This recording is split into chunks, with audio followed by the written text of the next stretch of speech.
The first red flag was the note duct taped to my mailbox. In all caps, written in faded pink ink probably from a glitter pen, it said, "Welcome to the community. Please drop off your HOA dues at Valerie's house, 3rd on the left before Friday. $400. Cash only." I stared at it for a second, then laughed. Hard. Because here's the thing, I just bought a foreclosed, run-down farmhouse on 10 acres of land. It was 3 miles outside the nearest subdivision, surrounded by woods and barbed wire fencing older than I was. There wasn't a single paved sidewalk in sight. I'm Russell Zane, 43, ex-electrician, and recently lucky enough to snag a weirdly affordable foreclosure at a county estate auction. I poured most of my savings into buying the property outright. It needed work, sure, but it was mine. No mortgage. No neighbors screaming at each other through paper-thin walls. And definitely no HOA, or so I thought. The day after I moved in, I was dragging a busted lawnmower out of my truck bed when a white Lexus SUV rolled up my gravel drive like it owned the road.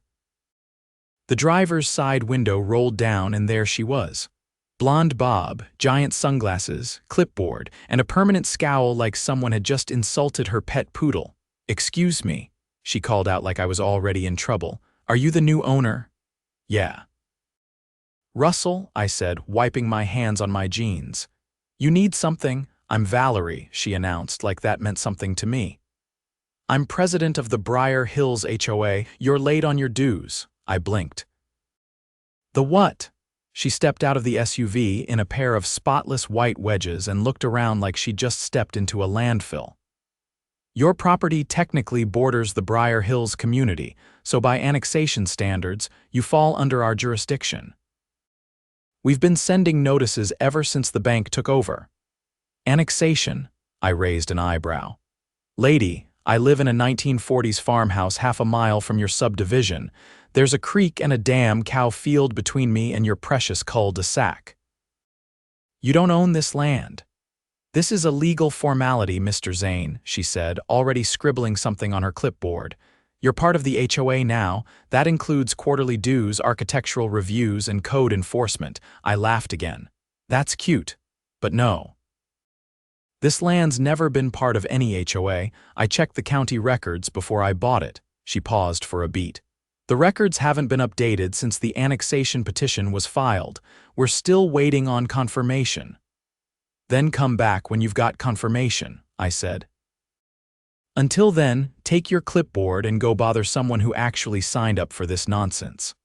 Her face twitched, but she didn't argue. Just turned, got back in her Lexus, and drove off with a squeal of tires and a cloud of dust. I figured that was the end of it. I was wrong. Over the next week, I got 3 more friendly reminders nailed to my fence post. Then came the fake fines, one for unapproved exterior paint. My garage was just old wood. Another for unacceptable lawn length. It was 6 inches max. And one for unauthorized livestock, even though the only animal on my land was a stray cat that refused to leave. That's when I got suspicious. I drove down to the county recorder's office and asked to pull the annexation paperwork Valerie had mentioned. There was nothing. No petition, no legal filings, no map expansions. Nothing. Briar Hills HOA had never owned, annexed, or even legally touched my land. They were bluffing, and I had just decided I wasn't going to let it slide. The next morning, I was halfway through tearing out the busted porch steps when a tow truck rolled up and stopped at the edge of my gravel drive. The driver didn't get out. Just sat there with the engine idling, looking at my truck like it owed him money. I dropped my hammer and walked over. "You lost?" I asked. He leaned out the window, holding up a clipboard. "Got an order to tow a gray F-150 for delinquent HOA fees. Says here it's unauthorized to be parked on HOA property." I gestured to the dirt road behind him. "You see any HOA signs? This is private land. You're about a mile outside your jurisdiction." He squinted at his paper. "Address says Lot 74, Briar Hills." "Yeah, that's not me," I said. "You're looking at County Parcel 32, different boundary, different zoning, different everything." He looked uncomfortable, like he knew something was off. They said it was part of a new annexation. Then they lied, I said flatly. And you try to take my truck, I'll have you charged with attempted theft. That did it. He muttered something under his breath, threw the clipboard on the dash, and reversed out the drive without another word. I didn't go back to the porch. Instead, I headed straight for the county zoning office. The clerk, a wiry guy with a voice like gravel and a badge that said Todd, pulled up my parcel file and spun the monitor so I could see. Your boundary's been unchanged since 1978, he said. No petitions, no overlays, no conditional use permits. You're not zoned for residential HOA management. Then how the hell are they telling tow companies I'm on their land? He clicked a few more times, then frowned. That isn't in our records, but if someone forged a plat map and submitted it to a vendor, it wouldn't go through here. That'd be civil fraud. Who would I report that to? Start with the sheriff, Todd said, and bring copies of everything. I did exactly that. By sundown, I had a folder an inch thick property line maps, ownership history, tax documents, and a notarized statement from the county itself confirming that Briar Hills had no legal claim to my land. The deputy I spoke to, a tired-looking woman named Reyes, flipped through my folder with rising eyebrows. They've been issuing fines, she asked, and trying to tow my truck. She leaned back in her chair. That's not just harassment, that's impersonating a legal authority. If they're using falsified documents to justify it, they're in felony territory. I raised an eyebrow. So what happens now? We'll open a case, she said. But if they're smart, they'll back off the second they hear we're digging. They didn't. 2 days later, I came home from picking up lumber to find a bright red sticker slapped across my front door. Condemned unsafe structure vacate immediately. There was no signature, no date, no seal from the county or city. Just another glitter pen note taped below it. Per HOA Code 18-9, all dwellings in severe disrepair are subject to code enforcement. Non-compliance will result in municipal penalties. I didn't even bother pulling it down. I drove straight to the building inspector's office. The actual inspector, a stocky guy named Harris, looked at me like I'd walked in speaking another language when I showed him the sticker. We don't use those, he said. Our condemnations are printed, signed, and registered through the county clerk. So this was fake, he nodded, and illegal. Only the city or county can condemn a structure, not an HOA, and definitely not with a glitter pen. That night, I installed 2 trail cams on the trees facing my driveway and one on the porch roof aimed at the front door. I hid them well, tucked behind branches and old shutters, and then I waited. Sure enough, the next evening, a white Lexus pulled up just after dusk. Valerie got out, holding more of those red stickers and a roll of tape. She looked around, then approached my front door. I watched her from the shadows of the barn. She peeled off the previous sticker, replaced it with a new one, and added another note underneath. Final warning, fines escalating. I recorded everything. Every step, every sticker, every second she spent on my property without permission. The next morning, I brought the footage to Deputy Reyes. She watched the video in silence, then let out a low whistle. You weren't kidding. Can you arrest her? Not yet, she said. But this is enough for a warrant. By the end of the week, the sheriff's department had executed a search warrant on the Briar Hills HOA office, which turned out to be a converted pool house behind Valerie's home. Inside, they found files filled with doctored maps, fake fine notices printed to look official, and a spreadsheet tracking revenue from over a dozen properties that, like mine, weren't actually in the HOA. Turns out, I wasn't the only one. A retired couple who lived near the old mill had paid over $2,000 in fines after being threatened with legal action. A disabled vet down the road had been told he'd lose his VA assistance if he didn't comply with HOA mandates. All lies, all backed by forged documents. The county prosecutor opened a case within days. Valerie was arrested for fraud, impersonation of a public official, and attempted extortion. Her bail was set high enough that she didn't walk out. The rest of the HOA board scattered. 2 resigned outright. One lawyered up and tried to claim he didn't know what Valerie was doing. No one believed him, especially not after the emails surfaced. The best part? The county ruled that any funds collected through fraudulent means had to be refunded in full plus damages. The HOA's bank account was frozen, and their legal counsel withdrew representation the moment the criminal charges hit. As for me, I got a formal apology from the sheriff's office and a letter from the county commissioner thanking me for bringing this matter into the light. But the real victory came later. I hosted a bonfire the following month. Everyone who'd been targeted, farmers, vets, retirees, showed up. We burned every fake fine, sticker, and letter we'd kept. Someone brought marshmallows, someone else brought a guitar, and as the fire crackled and the stars came out, we made a promise. No more getting steamrolled by people with clipboards and a god complex. Not out here. Not again. Because when you mess with folks who know how to wire a barn, fix a fence, and call a bluff, you'd better be ready for the whole house of cards to come down. 2 weeks after the bonfire, I was on my roof repairing a cracked vent pipe when a county vehicle pulled up beside my barn. A tall man in a brown blazer stepped out, holding a leather portfolio and scanning the property like he was trying to memorize every square inch. He didn't look like law enforcement, more like someone who'd spent the last 10 years in a courtroom or a government building. I climbed down the ladder, wiping my hands on a rag as he approached. "You Russell Zane?" he asked. "Depends. You bringing more glitter stickers or something official?" He didn't laugh, just pulled a badge from his jacket. "Jason Halbrook, State Attorney General's Office. Fraud and Public Trust Division." That got my attention. "We're expanding the investigation," he said. "Your situation opened up a bigger can of worms than anyone expected." I led him to the porch and offered a seat, which he declined.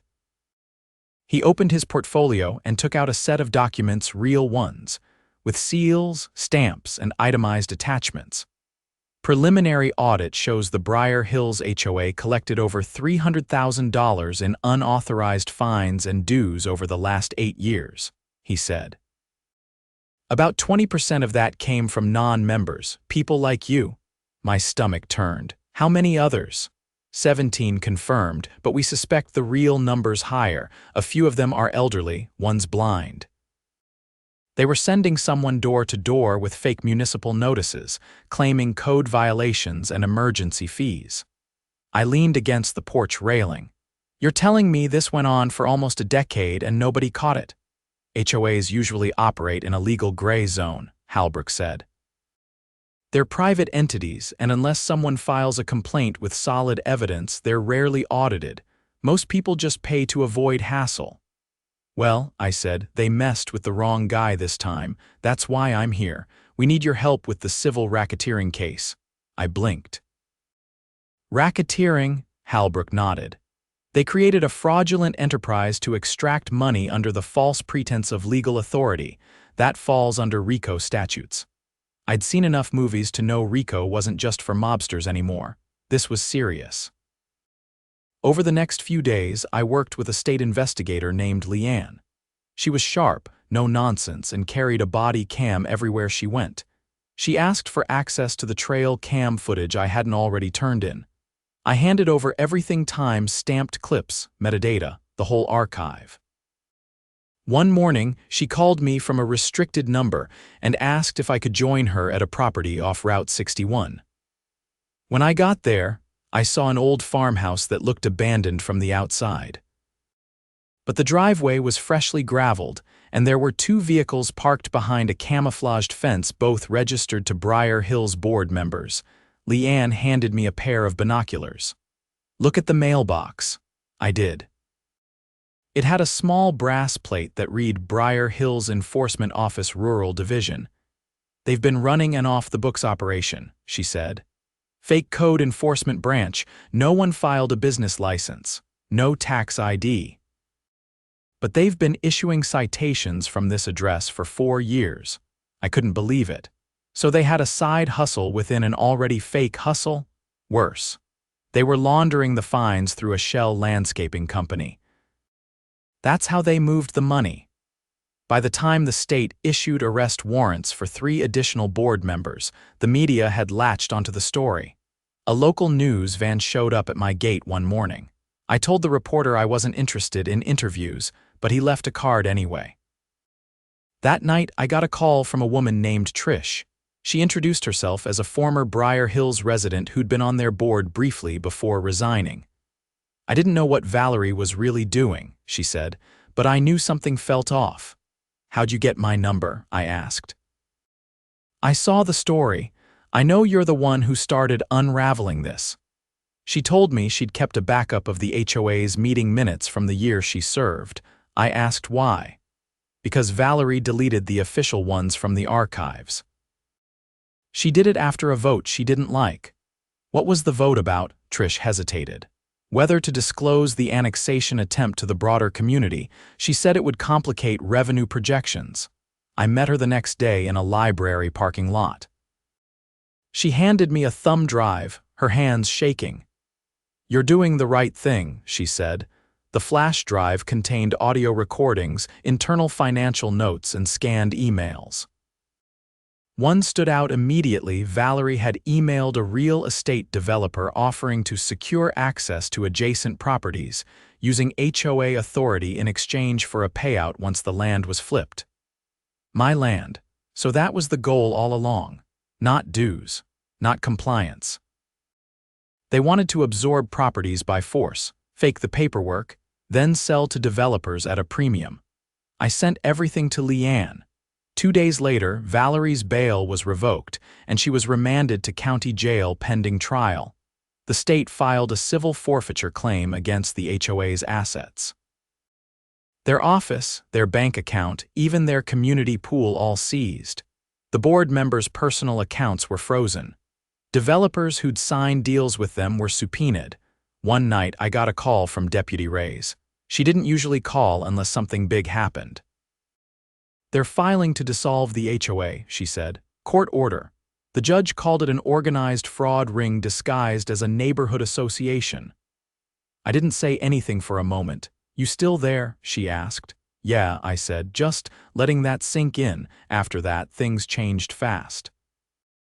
The residents of Briar Hills held a community-wide vote to replace their board with a neutral oversight committee. The county helped them draft new bylaws that stripped any power to issue fines or enforce codes without verified municipal backing. I got invited to that meeting. I didn't go. Instead, I started putting my attention back into the farmhouse. I rebuilt the porch steps with reclaimed timber, fixed the attic vent that kept attracting raccoons, and finally got the old windmill working again. One afternoon, as I was welding a new latch onto the barn door, a young couple pulled up in a dusty SUV. They introduced themselves as the Tanners, said they just bought the 10-acre parcel next to mine. "We heard what happened here," the woman said. "Wanted to thank you for standing up to them." Most folks would have just paid and kept quiet. I shook their hands. "You won't have to worry about that anymore." They stayed for coffee. We talked about well systems, solar panels, and the best local places to get tractor parts. Real neighbor stuff, no clipboards, no fines, no glitter pens. Just people trying to live honestly on their own land. And that, finally, was the end of it. The first frost of the season hit the morning I received a certified letter with the state seal embossed across the envelope. It wasn't from a court, or the sheriff's office, or any agency I'd dealt with directly. It was from the State Board of Real Property Oversight, a name I hadn't heard before. Inside was a formal notice informing me that I'd been listed as a key witness in a statewide hearing on fraudulent property control schemes.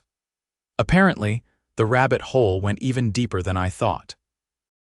The letter included a date, location, and a request for all documentation I'd provided so far to be officially submitted into state archives. I packed everything into a banker's box and drove to the Capitol 2 days later. The parking garage under the municipal building reeked of oil and old concrete. As I stepped into the elevator, I caught a glimpse of my reflection in the metal door's flannel shirt, worn jeans and boots still dusted with powdered cement. I wasn't dressed for politics. But then again, I wasn't here to impress anyone. The hearing room was all sharp edges and polished wood. Rows of suited officials sat behind a long bench, and a digital clock ticked off the minutes overhead. I recognized Jason Halbrook seated near the center, flanked by 2 legal aides and an assistant typing into a laptop so quickly it sounded like rain on a tin roof. "Mr. Zane," Halbrook greeted me from across the floor. "You're early. Good. We've got something you'll want to hear." He led me to a side room filled with file boxes, each labeled with a different HOA name. Some of them I vaguely recognized from local news headlines. Others were unfamiliar. All of them had red tags attached, marked under investigation. "They weren't working alone," he said, pulling out a folder with my name on the tab. "Briar Hills was part of a coalition. We've traced overlapping board memberships, shared legal templates, and at least 3 shell companies funneling money between them." "Coalition," I echoed, flipping through some of the documents. "They called it the Regional Property Compliance Council," Halbrook said. "Unofficial, completely unregistered. But they used it to trade tactics, draft annexation plans, and coordinate enforcement strategies across over 24 communities." I pointed at a spreadsheet listing internal transfers. "This one shows a wire labeled Zone Conversion Kickback." "That a payout?" "Exactly. They'd fabricate environmental or zoning reports to make properties look non-compliant, then use that as leverage to either extract fines or force sales at reduced value. The developer waiting on the other end would buy cheap and flip for triple. And nobody caught this until now. The system was built to avoid scrutiny," he said. "They kept it just under the threshold, small amounts, scattered complaints, nothing centralized. Until your case gave us the thread to pull." I spent the next hour giving sworn testimony before a panel of auditors and legal reps.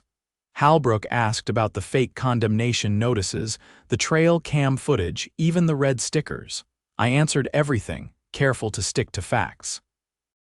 When I finished, one of the panel members, a woman with silver hair and a voice like granite, leaned forward. "Mr. Zane, did Valerie or her board ever offer to buy your land?" I paused. "Not directly.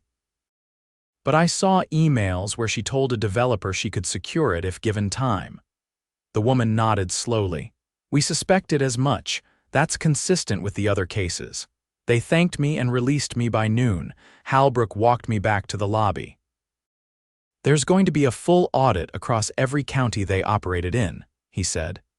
"And the AG is preparing a statewide injunction against all known board members involved. Valerie's facing federal charges now: wire fraud, conspiracy, and racketeering. She'll do time, almost certainly. And restitution's part of the deal." I drove home in silence, the radio off, the box of documents riding shotgun. The interstate blurred into a long gray ribbon under the cold sky. For the first time in months, I felt something close to resolution. Back at the farmhouse, the wind had kicked up. A few leaves scraped across the porch as I unloaded the truck. I stored the documents in the attic, sealed in plastic and labeled, just in case. Then I got back to work. The next few weeks were quiet. A steady routine: repair by day, rest by night, no strange vehicles on the drive. No glitter pen notes. Just the sound of field crickets and the occasional hawk circling over the trees. In late November, I received a check in the mail. It came from a court-appointed escrow account, one of several restitution funds set up by the state. It wasn't a fortune, but it was more than I'd expected. Enough to replace the cracked septic tank lid I'd been ignoring and finally run a proper buried conduit to the barn. I didn't cash it immediately. Instead, I walked the property. Every foot of barbed wire, every fence post, every patch of overgrown grass was mine. Not in theory, not just on paper. Mine in the way that mattered. A few days later, I got a call on my landline. It was Leanne. "We're closing the case," she said. "Final charges are filed and most of the fraudulent assets have been seized. The courts ordered dissolution of all the fake enforcement branches. And the coalition, dismantled, every linked account frozen pending civil trials. Valerie pled out to avoid a longer sentence, but she's still looking at over 10 years. I asked her one last question. What happens to the HOAs that weren't involved? They'll be audited. Some will be cleared, others, we'll see, but none of them will operate unchecked again. That door's closed. That night, I lit a fire in the old stone pit behind the house. The Tanners came by with a thermos of cider and a bag of leftover firewood. A few other neighbors wandered over, word having spread about the end of it all. We didn't talk about the HOA, we didn't need to. We talked about the coming winter and the price of feed and whether the local diner would stay open through the holidays. Real things. Human things. As the fire crackled lower and the stars pressed in overhead, I looked around at the people gathered, some in jackets too thin for the cold, others wrapped in wool blankets, all of them standing on land that belonged to them, not to anyone else. And I knew, deep down, that this place had finally shaken off the last of the rot. There would be no more fake fines, no more forged maps, no more neighbors turned into targets for someone else's profit. We'd built something better, not with lawsuits or revenge, but with truth, grit, and a refusal to be pushed around. And that was enough.